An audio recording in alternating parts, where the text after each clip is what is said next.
All right, welcome everybody to the last day of week 7, and we're going to be talking about colors. We're going to be talking about non-blocking I/O in C++ today. You're going to be getting your first partnered assignment, which is your first 20-pointer as well. It's a 20-point assignment. You will have 9 days to complete with a partner.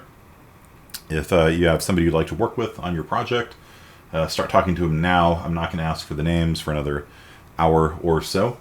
But just start thinking about it, and if you don't have one, then a partner will be assigned to you. So we will talk about that all in a bit. But this here is an example of what you can do inside of PuTTY with 24-bit colors. So this is I don't think it's quite a 4K image, but it's probably a 1080p image by the size of it. And it's 16.8 million colors, and it's rendering inside of PuTTY. And that's using a library that I made called Colors, and it does other stuff as well that we will learn about later today. So I'm going to go ahead and log that one out and log that one out. There we go. And Mandarin has been graded. Grades for this class, pretty good overall. Okay, so not bad on that. Y'all. There we go. Okay, so let's first of all talk about the learning points for today. All right, so yeah, I'll just leave all that in there for now. So last time we did a code review of some horrible websites. I shouldn't call it a horrible website. I'm sure the website's fine, but it had some code on there to show students how to make the Fibonacci numbers using an array. And it had all sorts of bugs and problems and overflows and stuff like that in it. So I'm going to run you through how to do that using a vector. And there's 2 really important things about vectors that we're going to learn today, which I will go over in just one second. So I'm going to read and you're not streaming. I'm not streaming?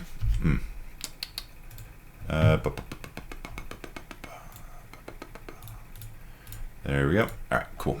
You guys didn't miss anything. Thank you. There. Okay. Thank you. All right. Yeah, yell at me if or message me, because I will just start going. So yeah. So you haven't missed anything.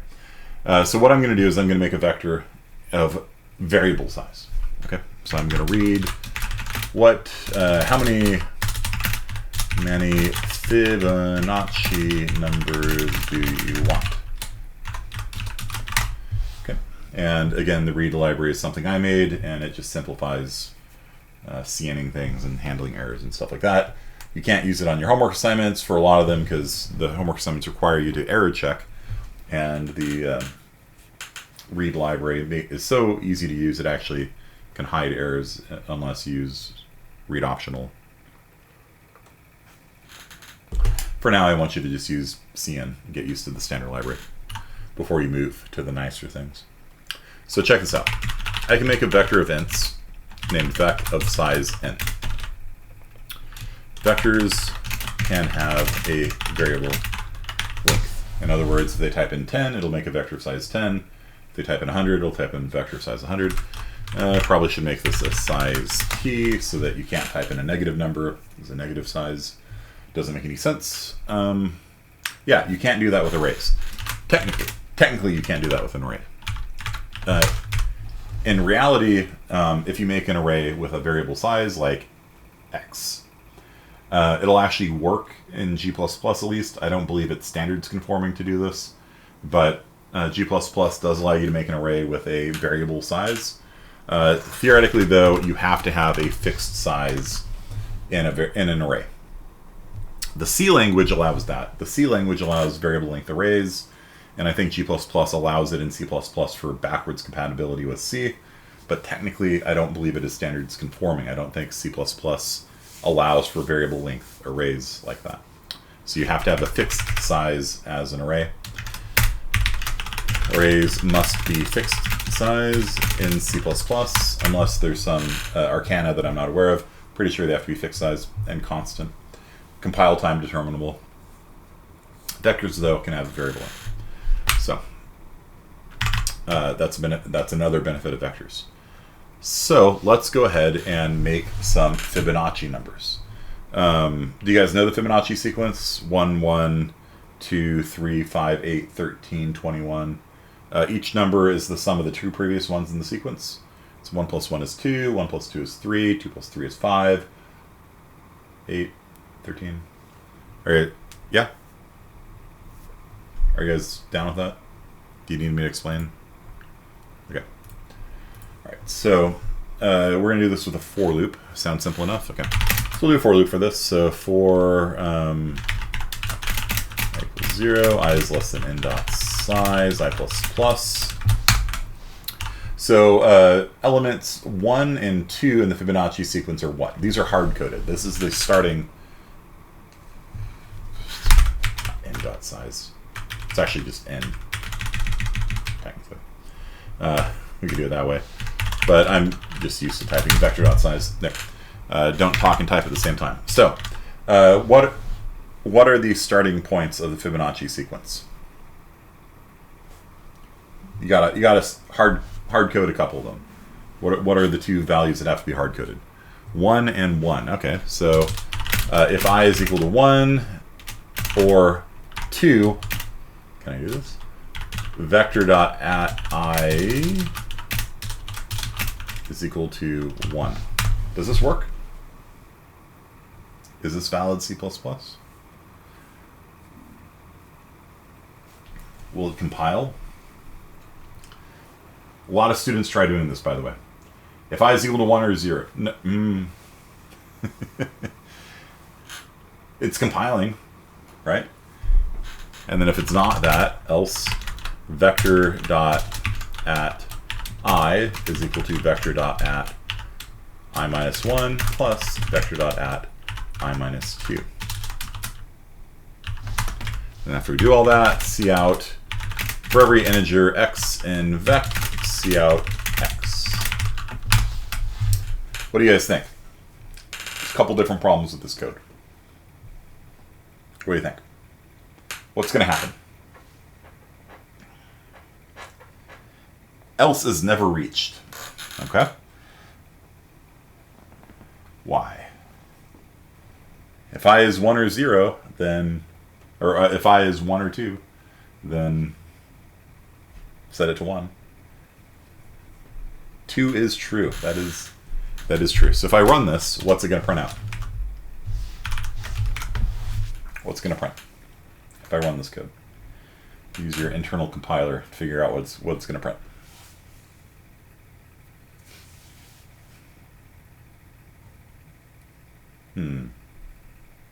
One. It's going to print a lot of ones. Right, so g++.cc. Expected primary expression. Yeah. We're going to see out the things. My fingers just type see out when I'm... Okay, so how many Fibonacci numbers do you want? 10. So we get 10 ones. The reason why we're getting 10 ones is because the way this is parsed is this. It's parsing it as I is equal to 1 or 2, right? And a lot of students just like try translating directly from English. They think if I is equal to 1 or 2, and that just does not compute. So if we do this, why is it always true? Well, 2 is true, right? Like Stover said, 2 is always true. 0 is false. Everything else is true. So either whatever or true. It's always going to be true. So it's going to set every element in the vector to 1. So what we need to do instead is what? How do we fix this? And I think a lot of it just comes from students not wanting to type I double equals again, right? What do I type? I double equals 2. All right, let's try that. You guys think it's going to work now? Are we going to get the Fibonacci numbers? The professor has an evil grin on his face.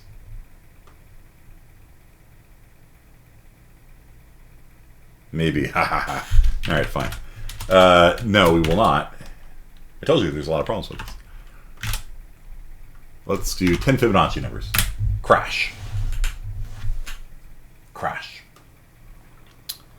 But good crash. And this is why I use .at instead of square brackets. So I'm sure there were a lot of people on the internet, let's pretend that people on the internet are actually watching this, who are like, why didn't he just use square brackets? You're bounds checking, right? Like, you know, you're starting at 0, going less than the size. You know that I is always going to be within bounds. And I is always going to be within bounds. However, I minus 1 and I minus 2 aren't necessarily. If you do it wrong, if you make a mistake, they're not in bounds. And that's why I use .add, because I don't need speed for this, I need safety. If I've finished my program and it's just not fast enough, then, and you can prove that this is the thing that's slowing it down, then I give you permission to put square brackets there. Not until then. When you're doing development, slow and safe is the way to go. Okay, so where are we going out of bounds? Well, this will give us a clue. That's the element we're accessing. I thought we were just going from 0 to 10, or 0 to 9, right? 0 to less than 10. How the hell are we accessing element 18446744073? Huh? What? Huh? Underflow. Not overflow, underflow. Yeah, we are underflowing. So when you have an unsigned integer, which we do here, that's an unsigned integer, the lowest number is 0. So if you go 1 below 0, it underflows and it wraps around to maximum maximum unsigned long, which is a big honking number. Okay? So that's where we're underflowing, right there. Okay? And technically with minus 2 also, but I think it kills it before it gets there. So why? How are we underflowing? What mistake did I make?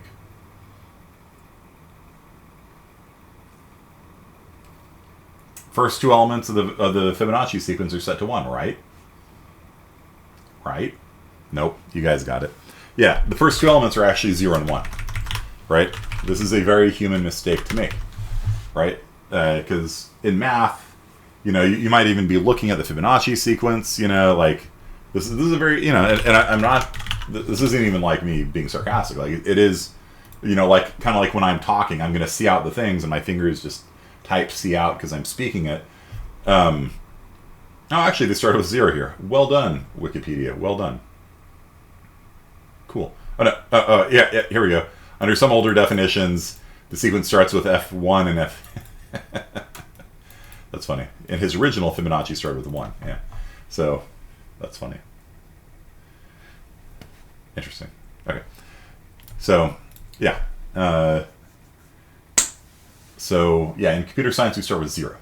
And so, very human mistake to make. You're looking at Fibonacci sequence. F1 is 1.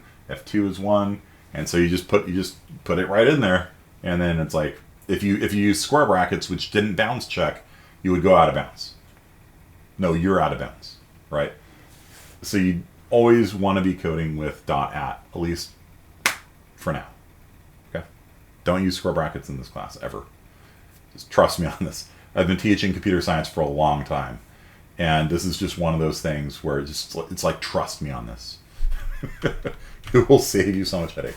But my code will run slower.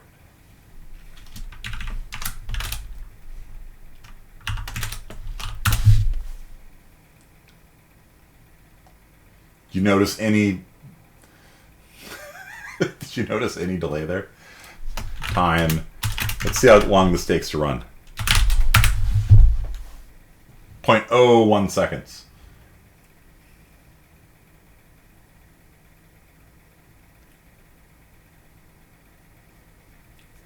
Yeah, it's fine. Let's switch it to square brackets. I know it's like harping on it's like beating on a dead horse, but it's actually just really important to get you guys doing good habits. I've been doing this for a long time. Trust me, it's important to develop good habits early on. Oops. This one actually took longer to run.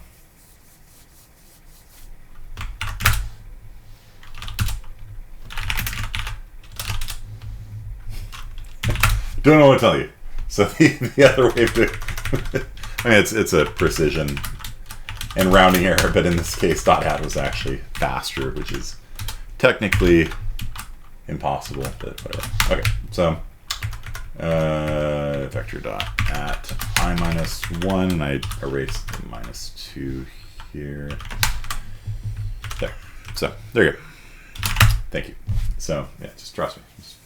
There are some habits that if you do them, they will avoid so many pitfalls and so many hours of like wasted time spent like trying to figure out what the hell is going on here, that like just allow my wisdom and experience to guide you. All right, so this is a vector of variable length. There we go. So let's test this. Let's see how this goes. Recompile, make sure it's working properly. 1, 1, 2, 3, 5, 8, 13, 21, 34, 55. Okay, cool. Looks good. Let's try a couple more numbers. First 20, first 30, first 40. Looking good. What do you guys think? Ship it? What do you think? We're good? It's done? Fibonacci's done. What do you think? I tested it with 40 numbers. That's all the numbers that are possible. What if I type in -10?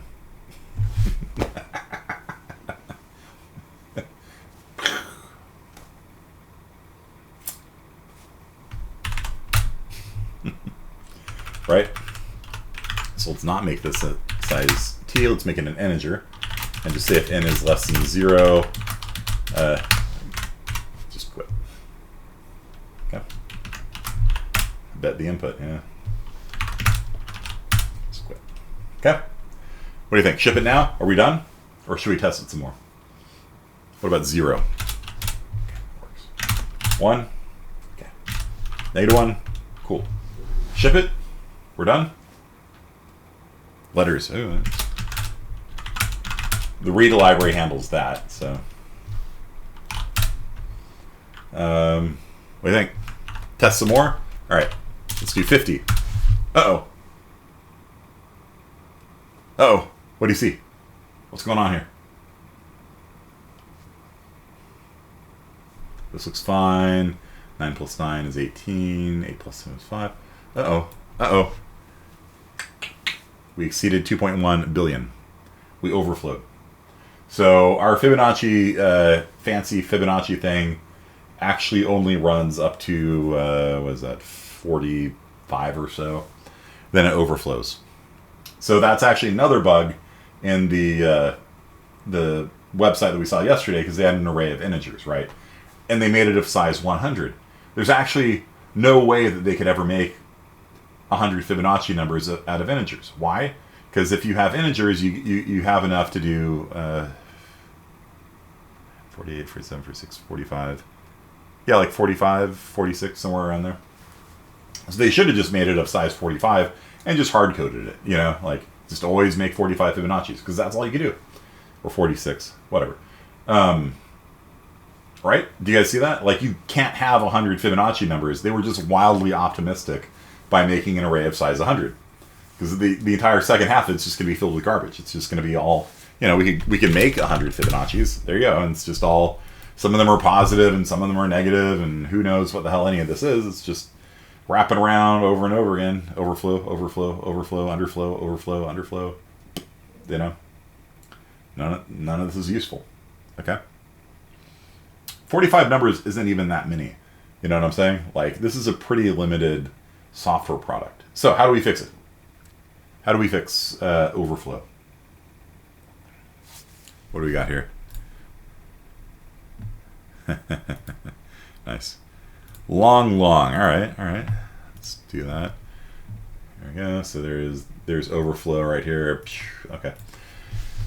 So rather than doing this, let's actually see where it's overflowing, right?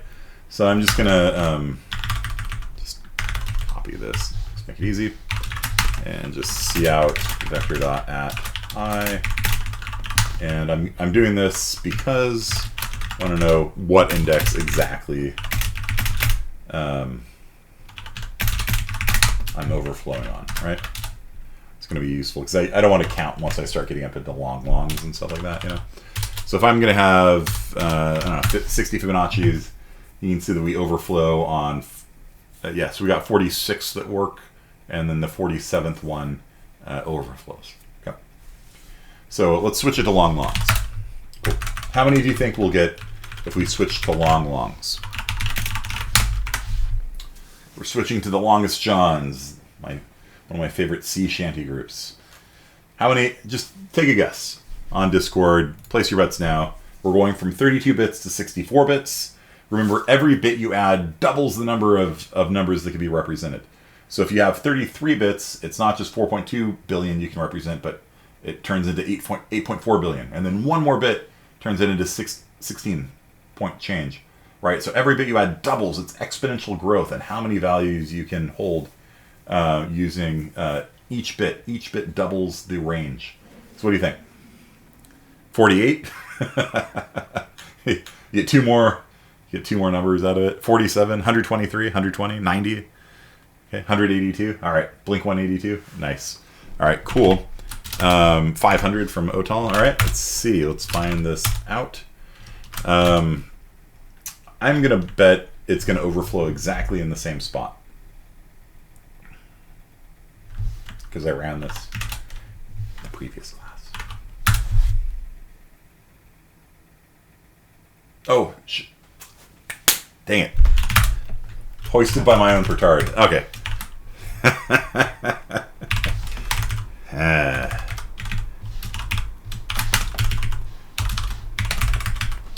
Sorry, I need to put a bug back in.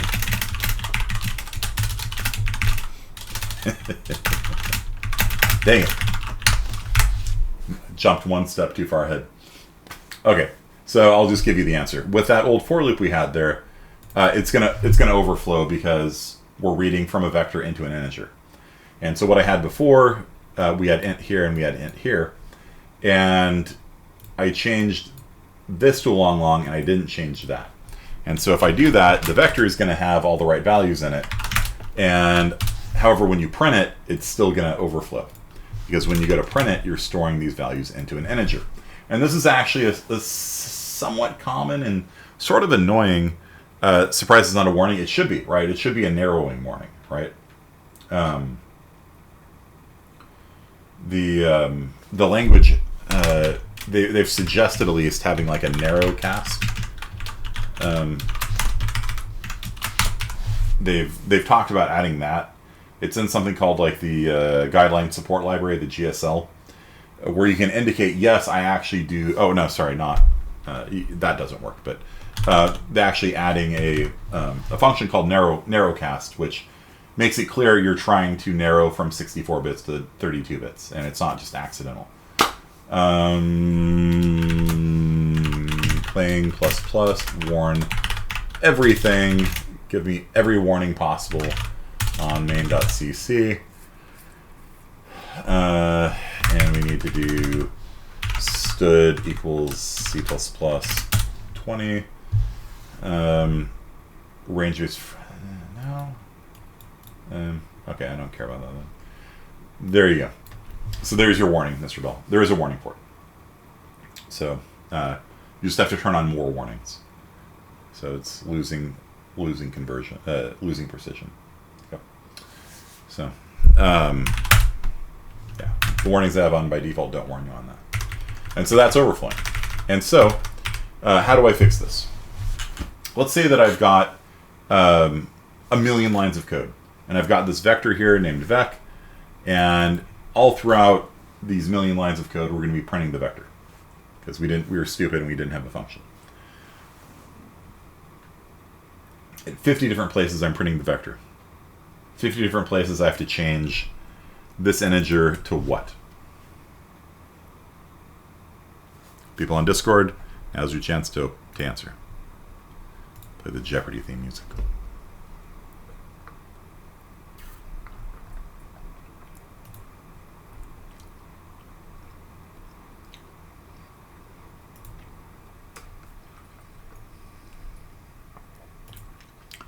No responses yet.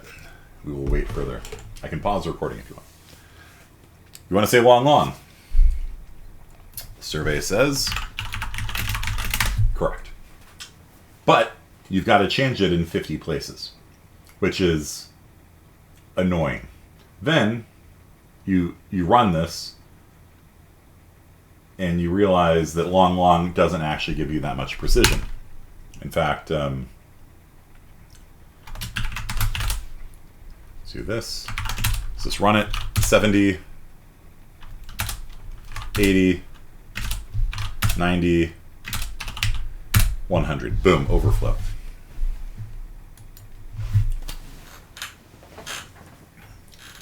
So we overflowed, was that 100, 99, 98, 97, around 94.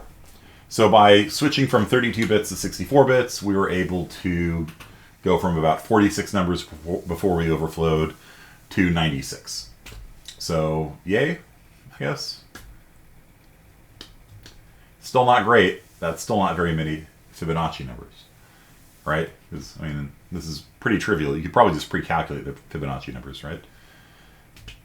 So where do we go from now? Like, how do we get more precision? How do we get bigger Fibonacci numbers? Because we want to do at least, I don't know, 3,000 of them or so, right? Make it interesting. How do we do that? Still not the 100 the other website had, right?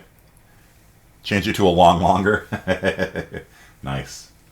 So is there a type bigger than long? Long.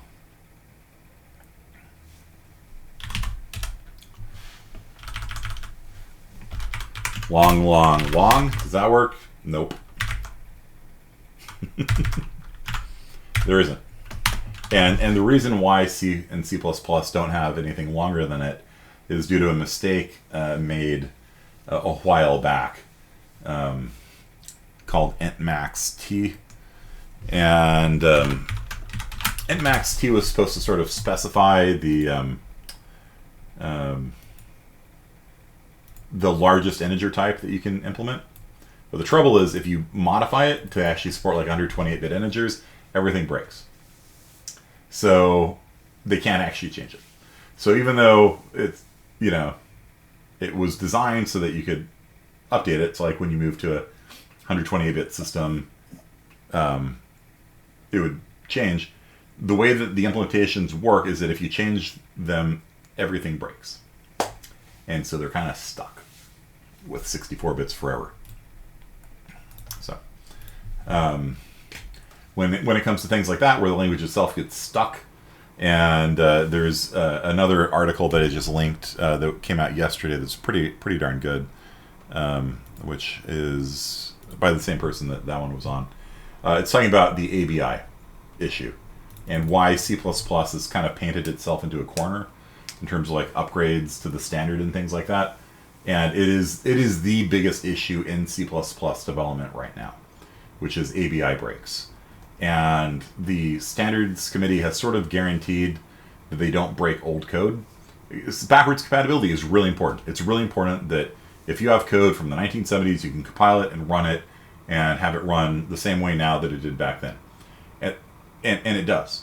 But there's another secret guarantee, a super secret guarantee that they made, which is that if you compiled your code back then, back in the 80s, you compiled new code today, the two of them could talk to each other. And that's something called the ABI, the Application Binary Interface, that there is stability between if you compiled code 20 years ago and compiled code today, that they would be able to interoperate and pass vectors to each other and so forth. So if you changed the vector class today and you had old code that took in a vector, you wouldn't be able, they would link, but what would happen is this one would pass in a vector and this thing would totally misinterpret what was being passed to it and everything would explode. And so in order to avoid ABI breaks like that, the standards committee has basically stopped updating old code. And so you can actually look at their areas where like things are bad and we know they're bad and we know the solution to them, but they can't fix them. And so like if you look at the regex code here, the running time of this regular expression match, don't worry about what it is horrible. The C++ implementation of regex is really, really bad. It's the worst out of all major programming languages. They re-implemented it in Rust to be 100 times faster. Okay? 100 times faster. And we know how to re-implement it in C++ to make it 100 times faster, but re-implementing it will be an ABI break. And so we can't update it. And so this is the single biggest hot issue in C++ development right now. And and so if you're wondering why there isn't a long, or why there aren't just 128-bit integers or 256-bit integers, it's because, yeah, things would break. So we just don't do it. We offload it to other people to do. And so there are other people that have made 256-bit integers. In fact, there's something up here called a CPP int, which will handle infinite precision integers. But before we get to that, well, let's just do it right now. Let's do this. Oops. So let's make this infinite precision. Boost : multi-precision : CPP int. Then what do I have to change also? I have to change something else too. If I have a million lines of code and this thing here is in 50 different places, what do I have to do? I have to change this in 50 different places, except I don't. Because most people write these range-based for loops like this. Okay? There's a reason why people do it this way, because if you're going to be changing the type up here, the type of x depends upon the type of the vector, right? It's called a dependent type. So the type of x, actually, we don't want to hard code it here, because if we change the type of the vector up here to an int or a long or a infinite precision int, then we have to change it there, and this doesn't contribute anything. The type down here actually is a bad idea, because if it ever gets out of sync, then we can cause overflow issues silently, like we saw. Even my fairly expansive warning system did not warn me when we narrowed from 64 bits down to 32. So auto is a new thing to learn today. This is, in fact, the 4th learning point for today. CPP int we'll go into in a second. But auto means deduce the type. Okay? So if I were to come up here and say integer x is equal to 3, we know that x is an integer, and we know that it's initialized to 3, right?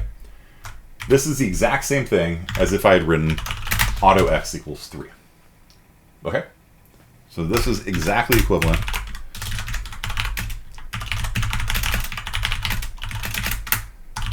Why? What is the type of 3? If you have a numeric literal like that, 3, what is its type?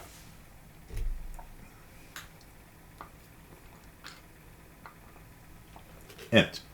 Okay. So, in a case like this, would I write this? No, I wouldn't, because int's 3 letters, auto is 4. But in a case like this, where the type depends upon some other choice that I made, whatever I typed in here, if I wrote all of my output statements like this, then if I ever change this from an int to a long, to a double, to a float, we could do doubles, and you'd see that it works. It doesn't overflow, but it loses precision. So doubles don't help. Like, it actually has less precision than a long, so it becomes wrong. It's in the neighborhood, but it's wrong if we use doubles here. But every time I change the type, I would have to go through all of my for loops that depend upon it and change those types too. And it's just a pain in the ass, right? So instead, most people write their for loops like this. Technically, they do this. This is very, very common. Const auto reference. And so if it's a string, if it's a vector itself, if it's a anything, this will work. And it's const because you don't want to change it by accident.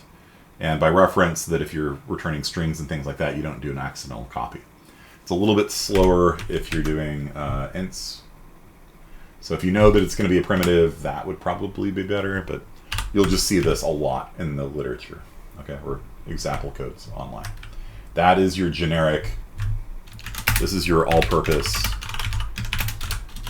print a vector command, this line right there. For every element in the vector, print it to the screen.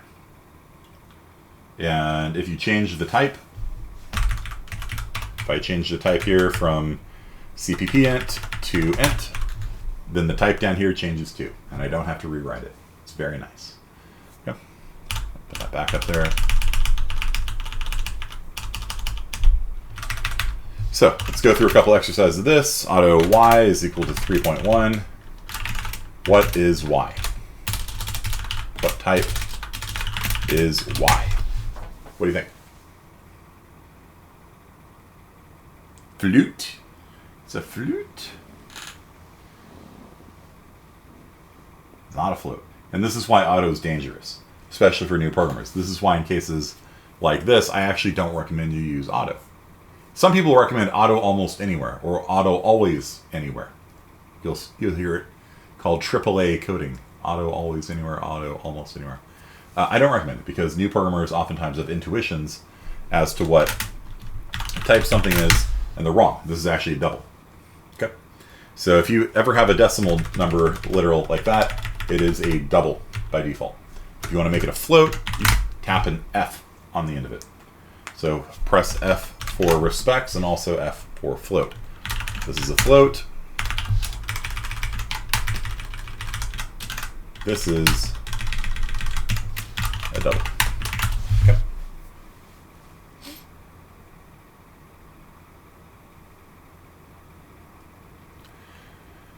All right, so let's do another one.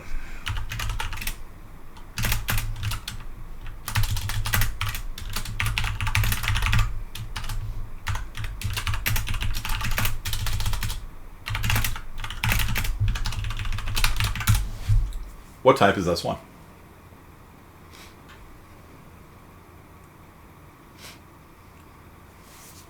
This is another place where even if you ask experienced programmers to be like, all right, what type is it? A lot of them are going to say string. And they're wrong. Mr. Bell with the right answer on there, of course. It is a character array, kind of. It is technically, it is a const char star. You haven't learned pointers yet. So the best way of explaining it is a constant character array. It's the easiest way of explaining it. It is an array of characters that are all const. You can't change it. So if you tried doing something like this, you could output the first element in the string. This will output H. Okay. But if you tried doing like s1.at 0, it won't compile. Why? It's not a string. Looks like a string. We've been acting like it's a string. It's not a string. It's a C-style string. It's an array of characters with a null terminator at the end. Yeah, you can't do that. You can't use .at with it. You also can't change it. It's like you can't say like s1 at 0 is going to be E. You know, change the first letter to be L-O. Can't do that. Why? It's not. It's a const. It's a const char. Star. Const character array. Okay? So don't use auto in situations like this, especially if you aren't like a C++ type maven, you know? How do you get a string type then? Oh, great question. Auto. It's almost like you teed that one up for me because I had S1 in there, now it's S2. Hello world. Like that.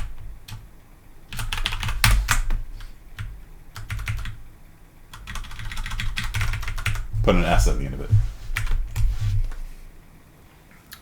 Okay. That makes it a string. And that, you can actually do that. s2.at 0 is equal to capital E, cout, s2. Okay. You don't like it? You'll see that a lot, though. You'll see that a lot. Okay.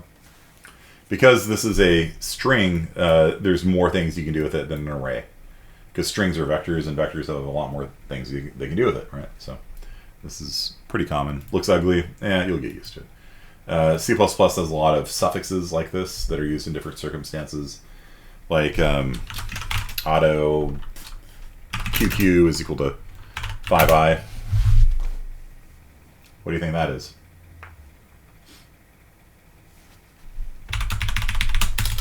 Bell, do you know what this is? He got the const char star correct. Let's test your looks like an int. I know, doesn't it? Let's try making it an int. Survey says not an int. Not an int at all. Any math people here want to take a gander at it? Yep. This is a complex number, technically. It's not an imaginary, it's a complex. So, yeah, looks like an integer, doesn't it? Nope. Nope, it is not. So, there is complex numbers, yes. So you could do a complex. Yep.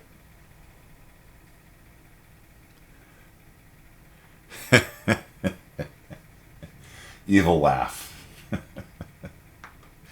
Can you have a complex integer? Sure. Why not? Laughton professor. Yeah, yeah. Look at the color. Look at the color. It's green. Right? Look at string, not green. Yeah. So. Yep.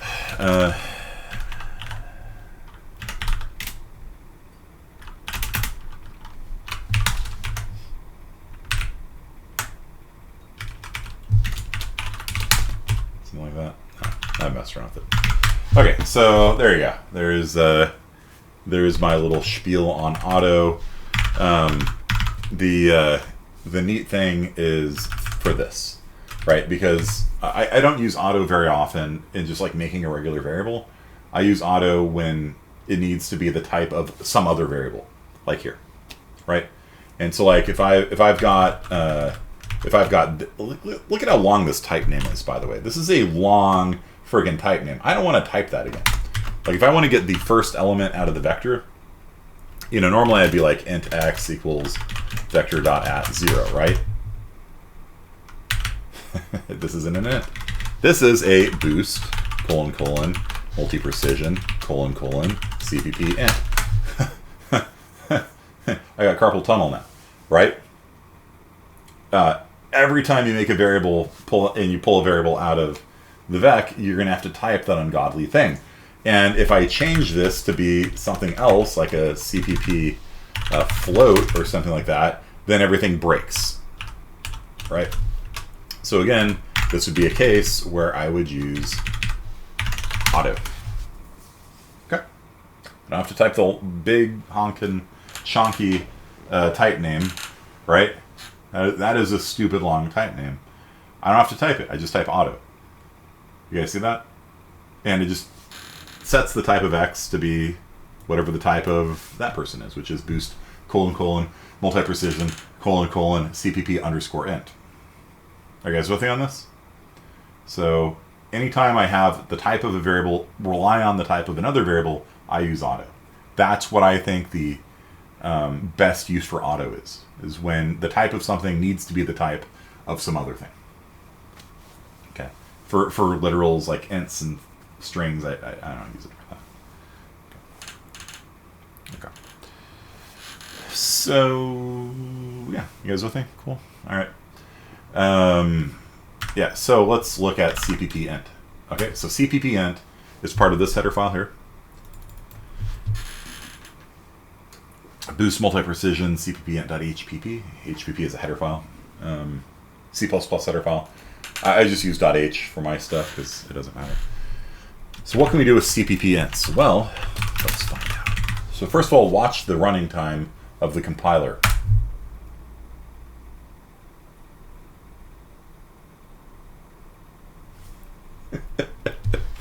Takes a lot longer, doesn't it? So, yeah. Start equals.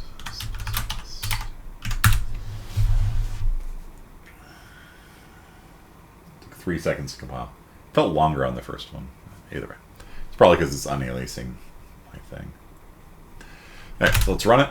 How many Fibonacci numbers do you want?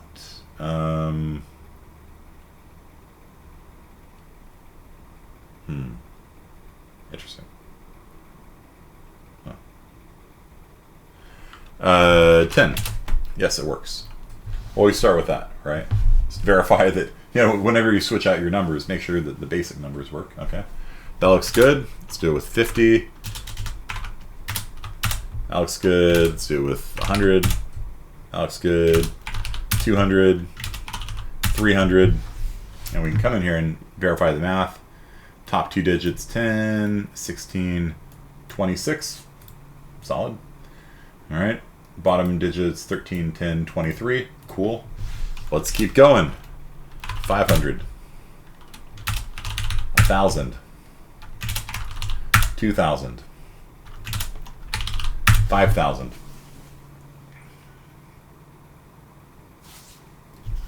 Oh, lottie coming. That's a integer. That is a single number. That's not a string, that's an integer. That is a big int. That's what we call them, big ints. They have no upper bounds on their precision. It's not a string, it's an integer. It's just not an int. It's a CPP int. Bezos is paying out. It's funny. Notice how the runtime is actually taking time now. Yeah, probably the C-outing takes most of it. Yeah. It's just printing a lot of lines to the screen. Okay, so so CPP ints are not something you're going to be using in this class. In CSci 26, we do use them. But this is there for you if you need it. Like if you ever need to worry about overflow and stuff like that, it's there. Okay, so you just use boost : multiprecision : CPP int after including that header file, and now you never need to worry about overflow again.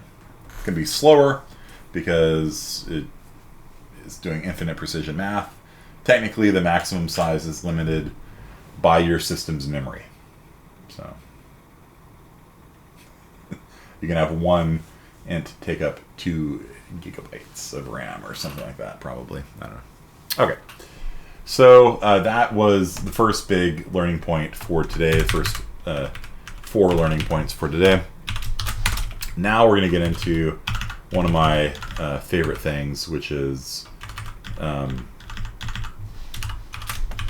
growing an array, growing a vector. Okay, so one of the big disadvantages of doing an array like this, we talked about a lot of the disadvantages last time. We didn't go over the most important one, which is that they can't grow. So let's say that you're going to be inputting baseball scores, and you've got your array here that holds baseball scores, and it holds 100 numbers, and you get to a point where the user wants to type in 101. Now what?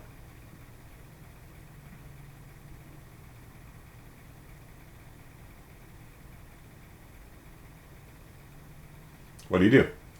And you got something like this, while true, see out, use read, and score, use read. Please enter a baseball score, and one to quit. Score is less than 0. Break. You always want to have a way out of an infinite loop. And then we're going to just say array I++ equals score. Right. So we're going to be writing into the array a bunch of numbers. And after we finish, then I will be set to however many was written into it. So we can say for int j equals 0, j is less than I. J++, that kind of hurts my brain a little bit. See out array j. Okay. So we can do this and it'll work. Right? This is the old C way of doing things. 1, 2, and 3, and 10, and 20, and 50, and -1, and then it prints out the scores. Cool. Good to know. What happens if we try typing in 200 scores? What happens? Throwing this to you guys on Discord. What happens? We try, we just keep typing things. This is the level of code quality that we saw on that website last class, right? They just made an array of size 100, and they just figure, nobody will ever make more than 100 Fibonacci numbers, right? You know? It'll probably just work. In fact, let's test that out. Let's make this array of size, I don't know, 5, so I can demonstrate. Oh, feel that compile time? Yeah, I'm turning you back off. Compile time is faster now. All right, so I'll just type in 1, 2, 3, 4, 5, 6, 7, 8, 9. It's overriding random blocks of RAM. It's going out of bounds, and then we print it, and sure enough, we get 1, 2, 3, 4, 5, and then we get the next 3 numbers, 6, 7, and 8, and then we get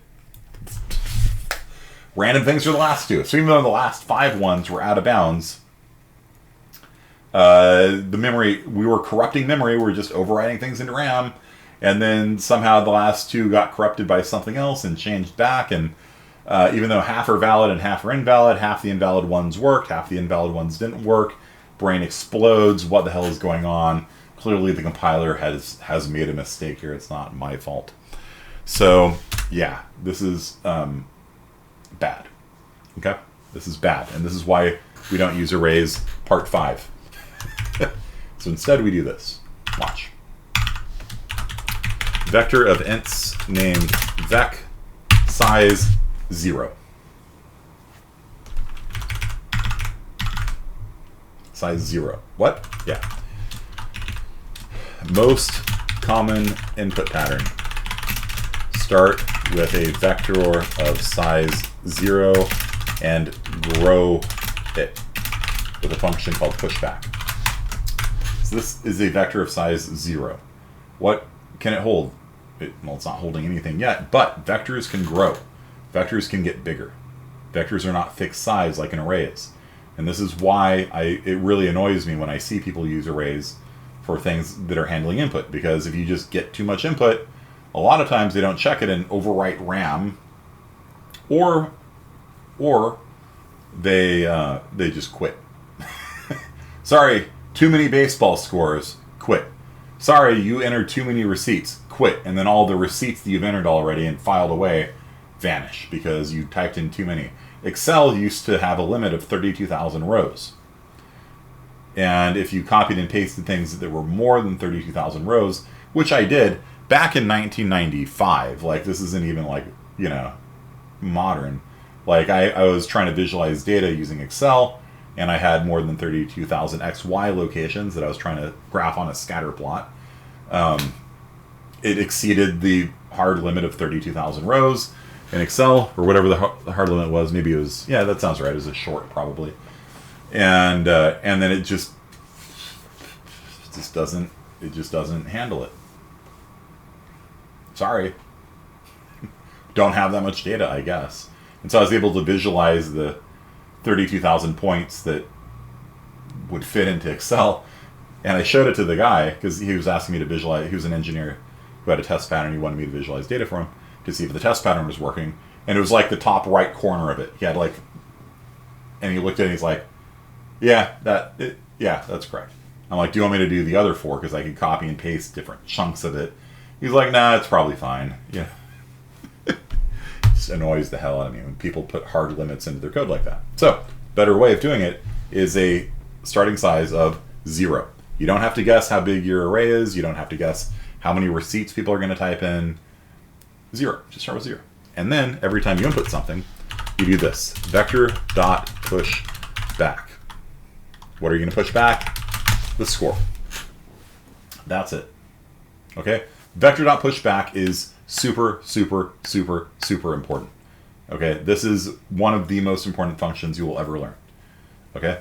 Make a vector of size 0 and then call pushback. What pushback does is that it adds the new number you typed in. If you typed in 42 for the score, which would be a very high scoring baseball game, if you type in 42 for the score, then it will add the number 42 to the end of the vector. So when you start off the vectors of size 0, so 42 will go into the first slot. Vector.at0 is now 42. If you then type in 6900, it will go into the second slot. So vector.at1 is now 6900. If you type in 420, then that goes into vector.at2. Okay? Every time you add something, it goes to the end of the vector. And that's it. You don't ever have to specify a maximum size. The vector is limited by RAM, basically, and we have so much RAM these days, you're probably not going to fill it up in any sort of practical sense. So back in the day, you'd run out of RAM real easy. Because you got like 8 megs of RAM for your whole computer back then. But nowadays, 32 gigs is a lot of RAM, let's put it that way. And then let's just print it. So for every integer in the vector, see out the integer. All right, let's see it run. So we're going to input things until the user types in a negative number, in which case it prints the array 163626. Okay. This is how you should do input most of the time. 90% of the time, probably at least. This is how I read from a file, how I read from the keyboard, whatever. Start with a vector of size 0 and just grow it. It really irks me when I see like programming competitions where you're like, coding up a solution in like a time-limited environment, and the programming competition will say there will be 30 baseball scores coming in. I'm like, bro, it just irks me, because in real life you usually don't know, like, how many baseball scores do you have? I don't know. I've got a couple hundred. Like, I don't know. And it just is like throwing an underhand softball to people that don't know how to program. If you look at, we don't have time for it really, but it was ACM programming competition. IPCPC. Let's see here. I used to do this kind of stuff. It's fun. Programming competitions are fun.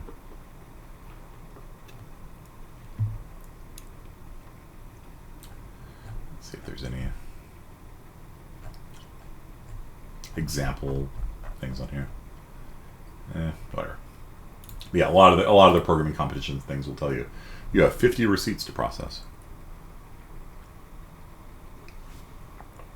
Okay. So, what I'd like for you all to do, we're going to do some lab time. And then after lab time, we'll talk about your first major project. During lab time also, if you have a partner, message me. So for lab time, start off by typing all this stuff in. And for lab time, I want you to first print the average baseball score. And we, of course, have to do some fancy schmancy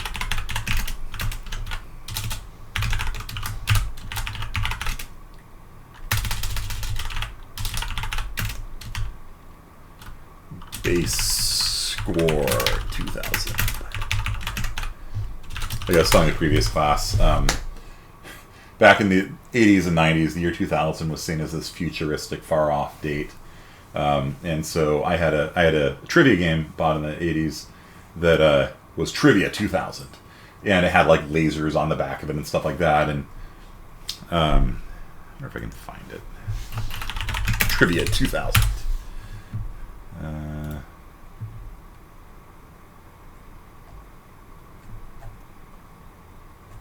don't know. Yeah. Yeah, maybe that was it. IQ. Yeah, that was it. IQ 2000. Sorry. Yeah. Because it's just this futuristic number. It's all like fancy lasers and stuff. Yeah. So anyhow, so we're gonna do base score 2000. So what this is gonna do, by the way, is just for fun. You don't have to memorize it.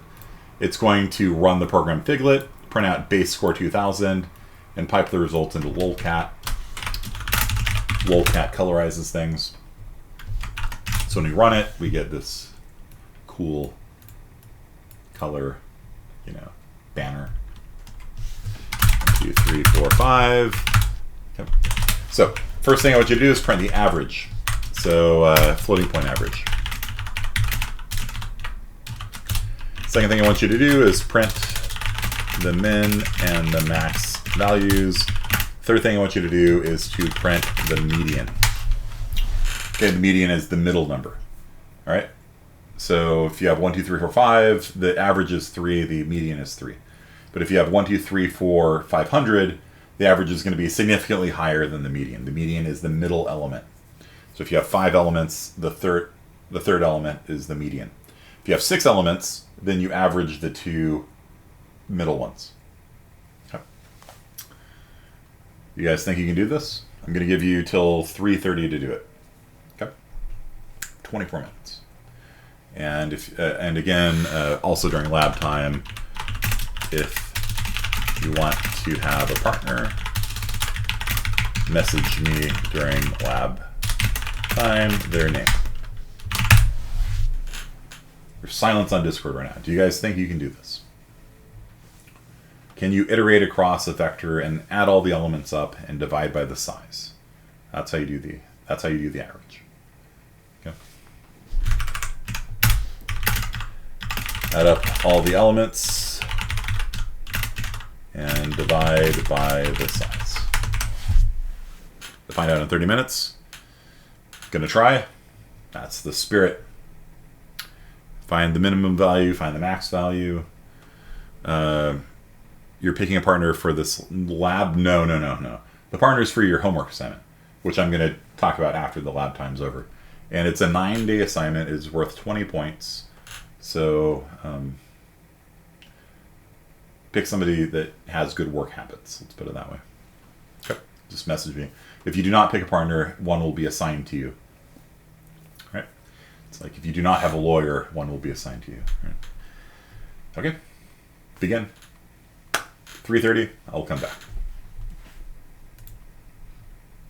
So we are now recording again, and let me solve the lab time for you, then we'll talk about your first big project. It's exciting.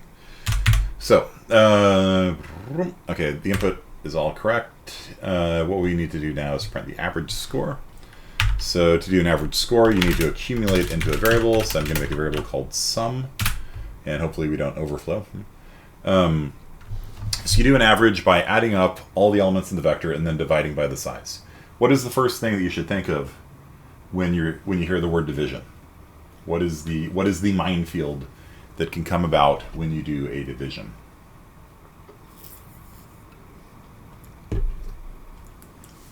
Where's the trap? Dividing by 0, yeah. So we get a division by 0 if the vector has no elements in it, which can happen. They can just type in -1. So the first thing I'll do is actually just stop that. If vector.size is less than 1, we will just very quietly quit and just call it a day. Okay. So now we know that there's at least one in here, so we can now say for every variable in that, yeah, whatever. Sum plus equals x. So we're going to add all the elements up in the vector. That's how easy it is to do. Just your little range-based for loop. For each element in the vector, add it to the sum. The sum will accumulate all the values together.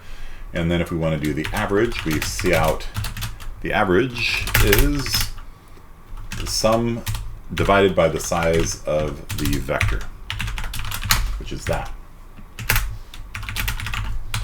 Okay, one problem. I wanted to do the floating point average. Am I doing the floating point average right now? Nope. So a couple of different ways we can do that. Easiest would be to make double, sum a double. So it's the easiest way. You could make it an int and then cast it to a double here. I'm vaguely worried. I mean, not really if they're like baseball scores, but like if you're adding things, I don't know. Like it kind of depends on your actual application. I'm thinking maybe a double's better, just in case we have a lot of billion-point baseball games, you know, that don't get called early.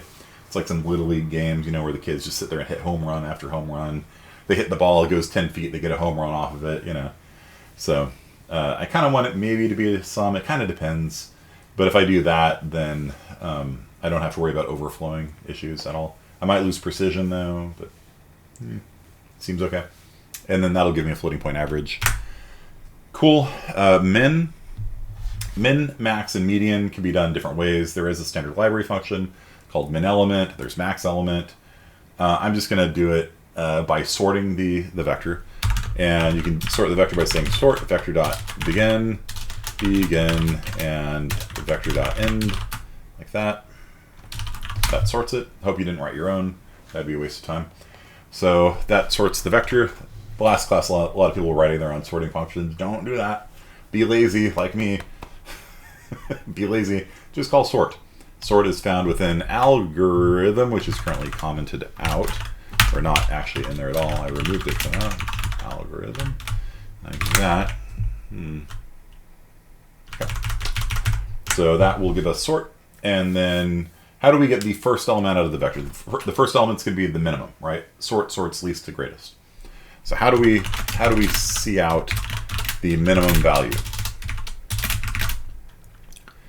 It's vector dot at what? What is the first element of a vector? Yeah. What is the first element of a vector? What did I print out? The first element of a vector. Dot at 0. Very good. How do I do the maximum? What is the last element in a vector? Remember, I've sorted it from least to greatest, so the first element is the smallest, the last element's the biggest. How do I see out the last element in a vector? Vector.at, vector.size minus 1. Very good, very good. Begin, sorry. Front. So there's actually aliases for those things set up called vector.front and vector.back. That's the first element, that's the last element. Easy. Less typing, maybe. Okay. So vector.front gives you the first element, vector.back gives you the last element. Cool. Then you don't have to do the vector.at, vector.size minus 1, blah, blah, blah, blah, blah. Vector.back, it's the last one. Simple. Easy breezy, beautiful cover girl. All right, so now we need to do the median. And the median is going to be the middle element. So we need to see if the size is even or odd. If it's odd, okay, so if vector.size modulus 2, okay, is 1, which is true, that's odd, right? So if its size is 5, 5 modulus 2 is 1, 1 is true. So this is if it's odd, okay? So if it's odd, we just print out the middle element. So cout median is vector.at vector.size divided by 2.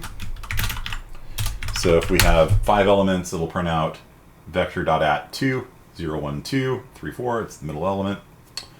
Done. And then if it's even, we need to do like a little averaging action in there.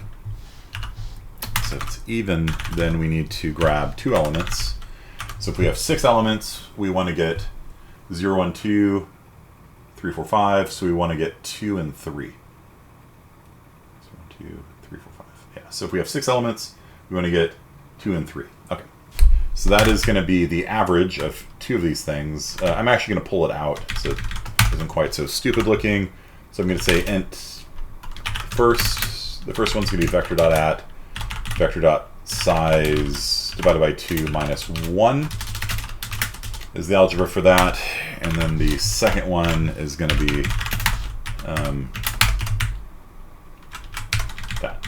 So if the vector size is 6, 6 divided by 2 is 3. That's the second element. And the one before that is the first element. So we average those 2 together and we'll get the median. So we will then do a double first plus second quantity divided by 2, or even better than that, less typing than that, would be first plus second divided by 2.0. And so that will do a double division instead of an integer division. And I think we're good here. So let's try this out, see if it works. 1, 2, 3, 4, 5. So 1, 2, 3, 5. The average is 3. Minimum is 1. Max is 5. Median is 3. Looks good. 2, 4, 6, 8, 10. Average is 6. Median is 6. Min is 2. Max is 10. Okay. 1, 3, 5, 7, 9, 100,000. The average is quite high. The median is 6. So 1, 2, 3, 1, 2, 3. So we've got 6 elements here. The first 3, so it's going to average 5 and 7 together, and it gives us 6. So median numbers are actually a lot more useful than averages in a lot of real-life computations because they're a lot less susceptible to really big extraneous data. Right? If you took Jeff Bezos and put him into a room with 30 people, the average income in that room would be quite high, right? It'd be, or his income isn't even that high. His wealth is high. So if you asked, what is the average wealth? If of the 30 people in the room with Jeff Bezos, it'd be quite high. Congratulations, you're on average all billionaires or something, right? But the median income would probably be, or median wealth would be quite a bit lower, probably, almost certainly, right? So that's that. Let's talk about the homework assignment. So I'm getting the groups set up right now on Canvas. Let me just run the, here. I've got a random person making thingy. So we'll do random groups, and I need to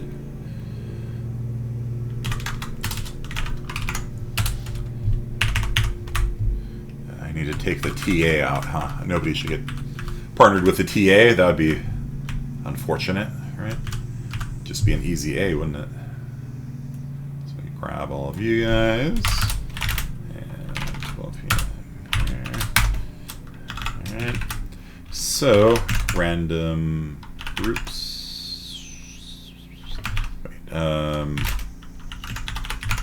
We've got a couple groups, right? So I need to take those out as well. 1 second.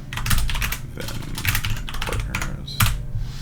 Okay, so of the 12 o'clock group, those people are in a group. Hollis, Paladez in a group. Portnoff and Cabrera. Botel and Marquez. And the TAs in a group. Okay, so there we go. Random groups, 12 o'clock class, size 2. Copy and paste onto Discord.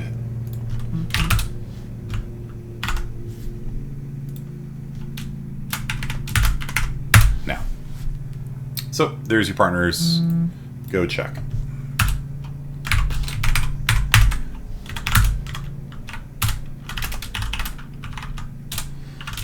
All right.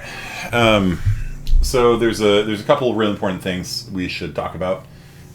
First is the assignment, I guess. So them read me.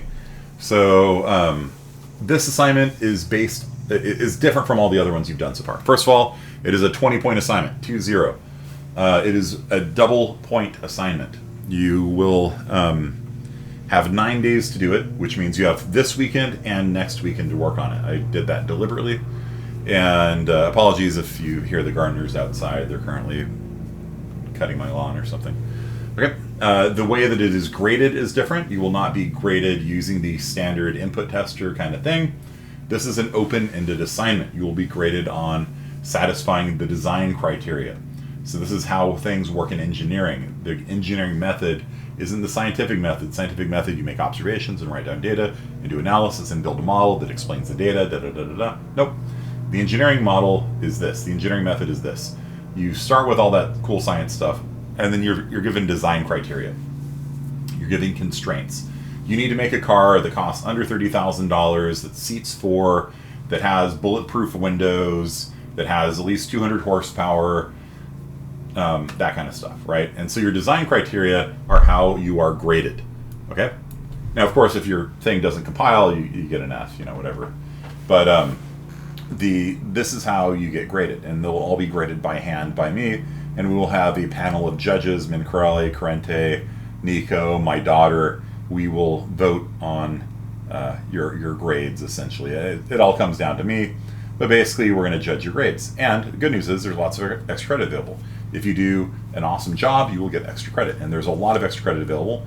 And because this is a 20-pointer, if you got a 0 on either Hack the Mainframe or Mandarin, well, congratulations, there's now an opportunity to make up those missed points.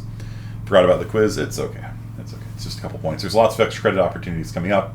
There's Lon Nichols giving a talk on 2 weeks, and next Friday, Hazelton's going to give a talk on Vim. So those make up your missing quiz points. So what do you have to do? You have to make a world map that the user can walk around on. Okay? So I have some demo code here. G++, sample unblocking IO. So I've got some demo code here that you can use the arrow keys and walk around. Yay, that's cool.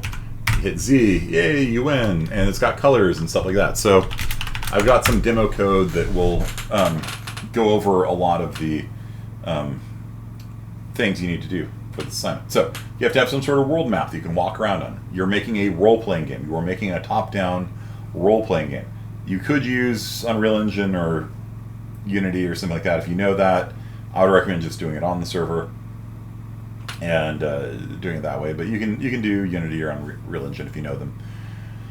I'm not going to help you with those. Take IS50A if you want to learn Unreal Engine. Okay. So you are going to work with a partner on the assignment. You must have a partner. You must work on the same project. Don't do separate projects, and expect me to grade both. You'll turn in one. And if your partner flakes, you've got to do the work. But I have enabled separate grading on Canvas. So if your partner flakes on you and ghosts you and never responds, you have until Monday to tell me. So I posted the list of all the partners on here. Message that person right now. Their last name should be their username on Discord.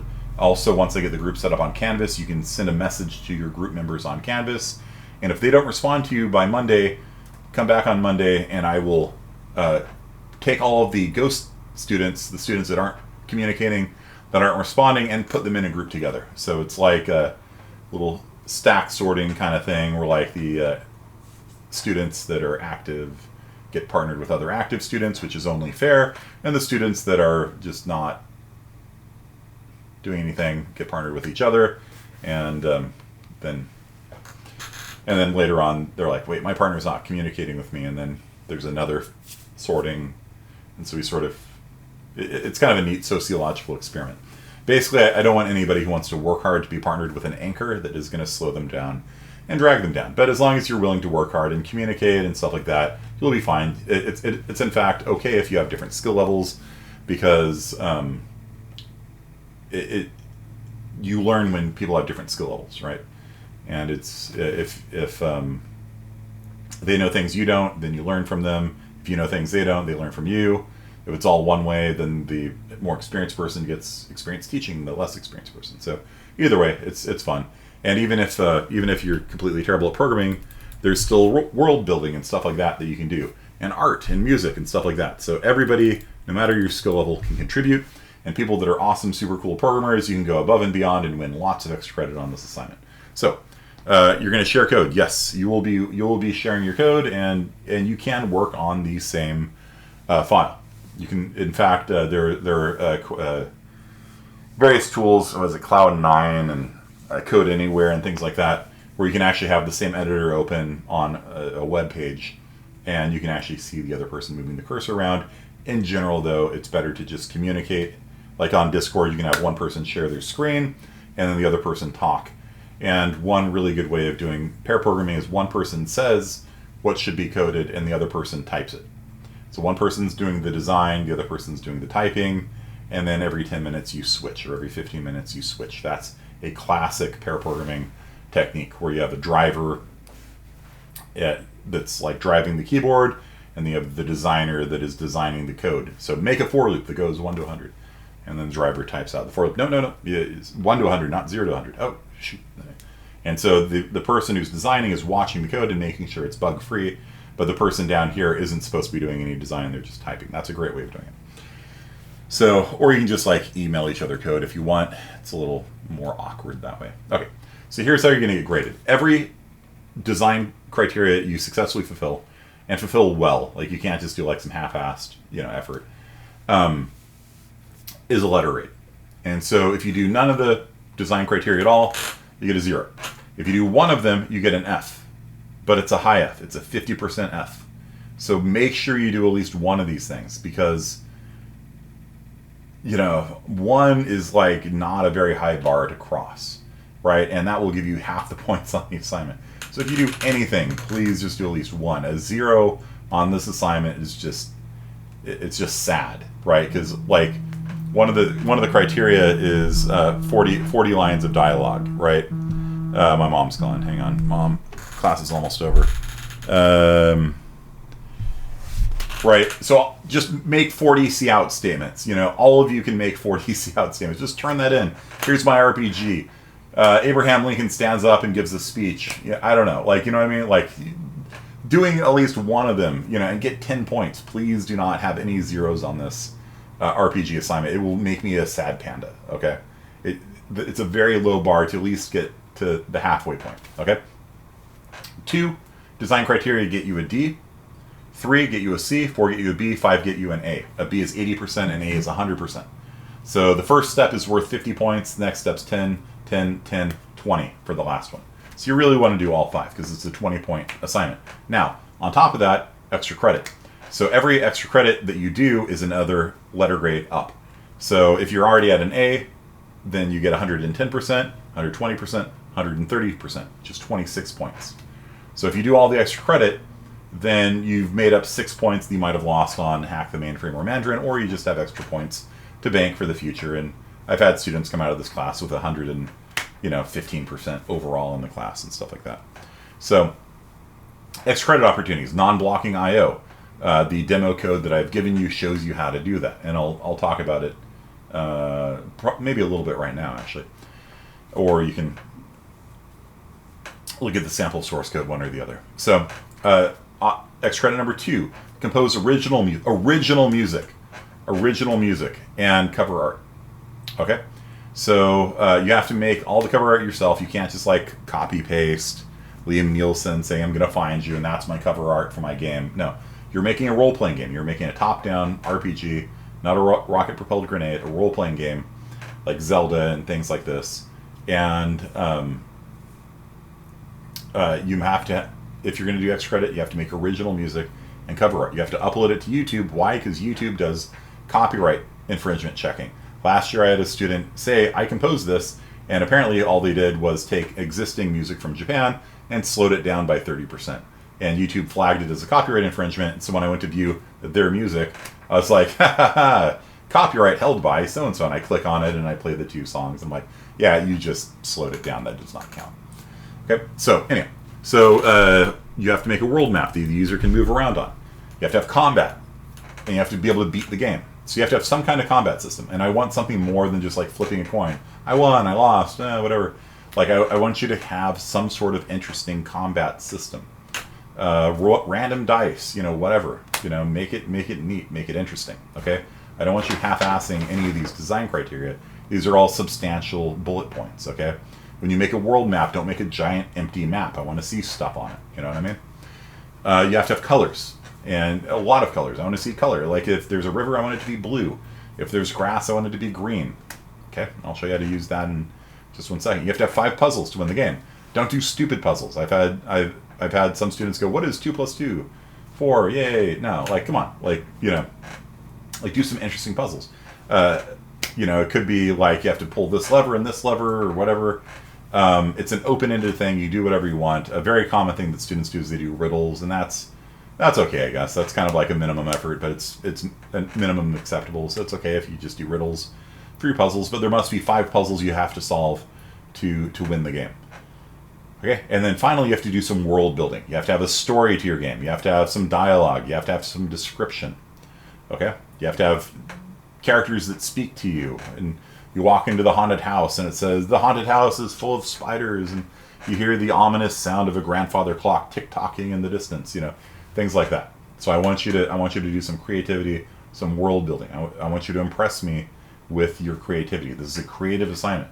Everything we've done until now has been very precise and mechanical, and you have to have your output precisely match the output of the input tester. There's no input tester for this. It's all creative. Okay, let your creative juices flow. Okay. non-blocking I/O, I'll go over that in a second, and an inventory system. So have a vector of all the different items you have. The red key opens the red door. You have a sword versus a staff, and the sword or a bow that does range. I don't know. Like, you can do whatever you want. It's open-ended. Just make it cool. Okay? And if it's cool, then even on top of these design criteria and the grades, I can award extra letter grades on top of that as well. Okay, I think the most I've ever given is 3 letter grades on top of everything else, which is a lot of points. Okay? And so the judges will vote on which projects we think are the best, and they get extra letter grades as well. So it is time for a text adventure. That is correct. Okay. And so we'll be going over this more on Monday. Yeah. But for now, let me just show you the...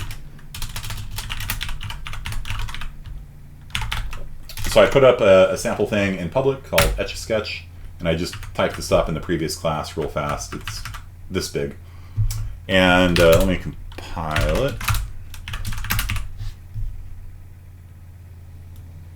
Here, so you can just see what it looks like. And basically I can hit the arrow keys. Look at this, arrow keys. Hey, cool. You know, arrow keys, and I can make art. Okay. I'm not hitting return. All normal output, or sorry, all normal input in C++ is done using cin, right? And so when you cin something, nothing happens until you hit return. And so a very, very common request that I get from students is, how do I make I/O work where I don't actually have to hit return, where things happen instantaneously?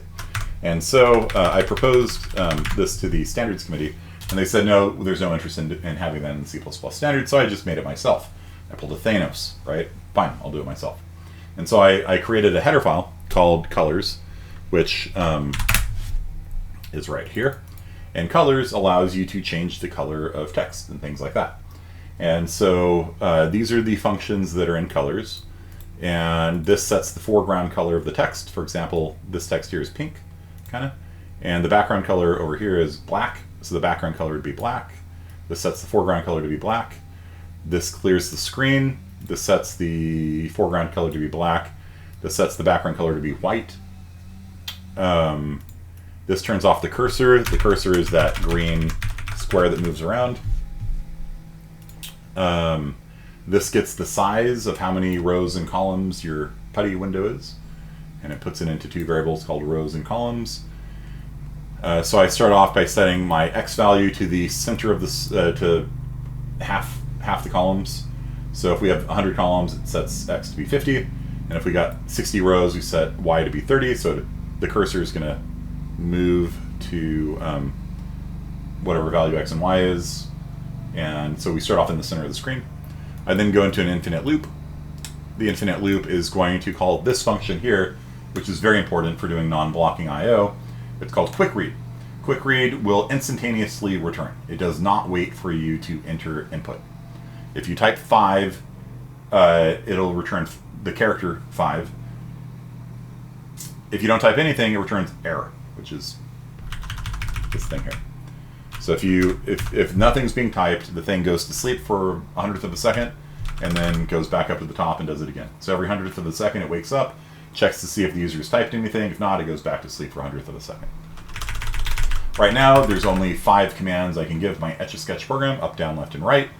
And so if you hit the up arrow key, the down arrow key, the left arrow key, or the right arrow key, all they do is they change the values of these variables here. It then moves the cursor to row Y, column X. Top left corner of the screen is 0, 0. So as Y increases, it goes downwards. It's backwards from algebra. It's like quadrant 4 or something, I don't know, in algebra. So 0, 0 is the top left part of the screen. X increases to the right. Y increases down.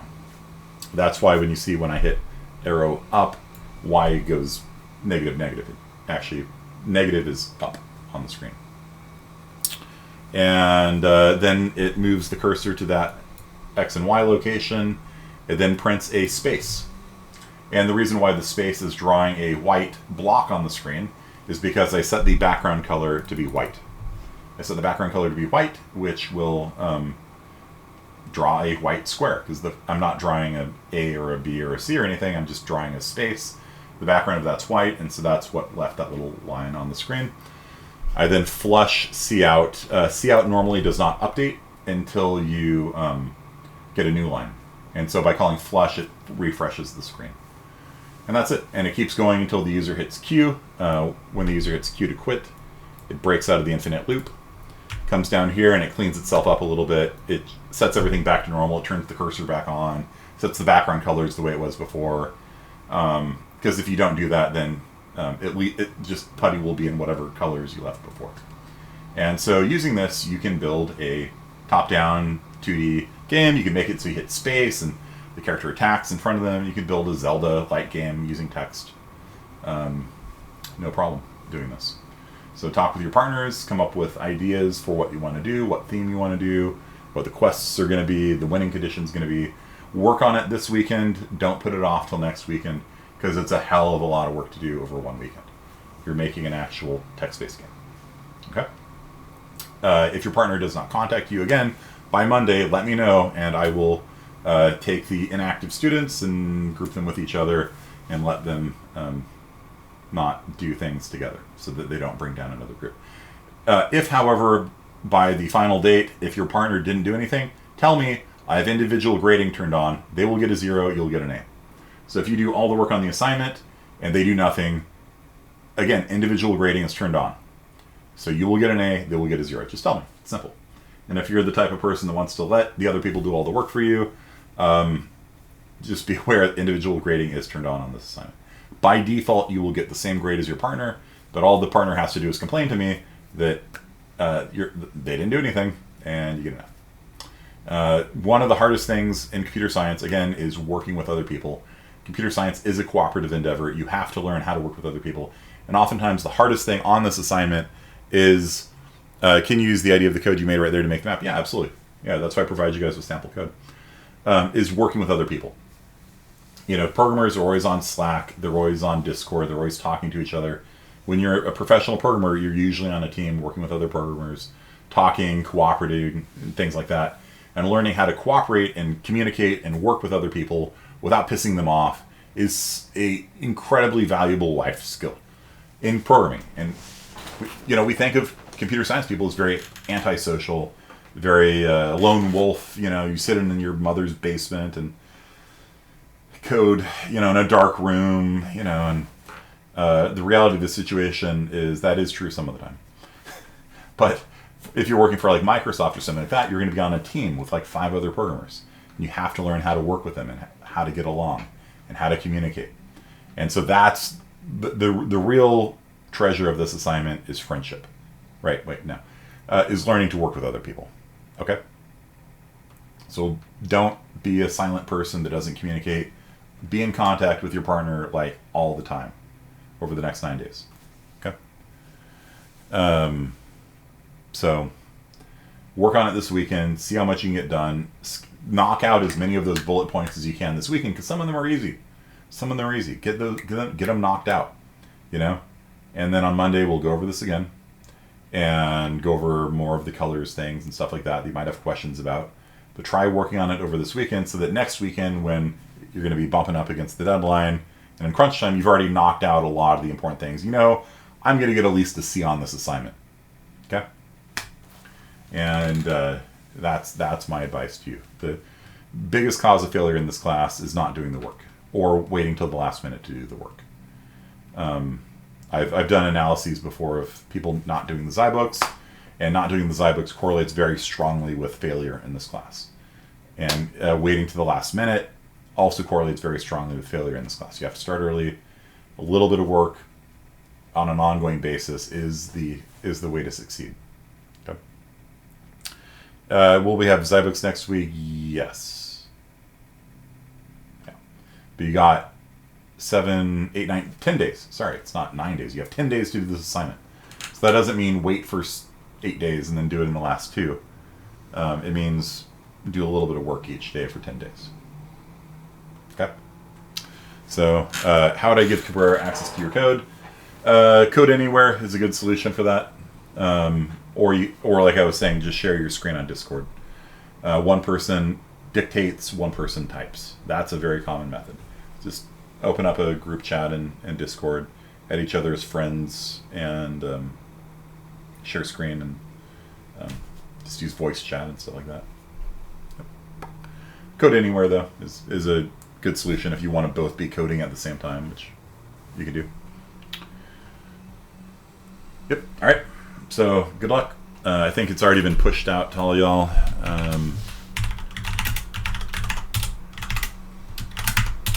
Yep. So you got your demo code here. Okay.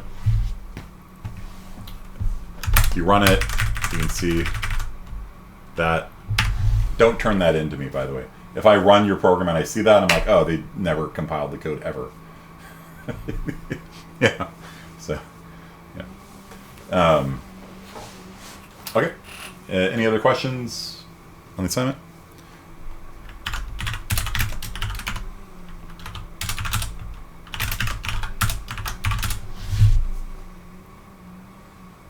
Nope. Good to go. All right. So again, I'm setting up the groups right now in Canvas, and once the groups are up, you can message your friends on Canvas, your new friend on Canvas. Also, I've posted the names on Discord, so just check to see who your partner is there, and message them on Discord as well. Good luck. Gambate. Have a good one. Have a great weekend.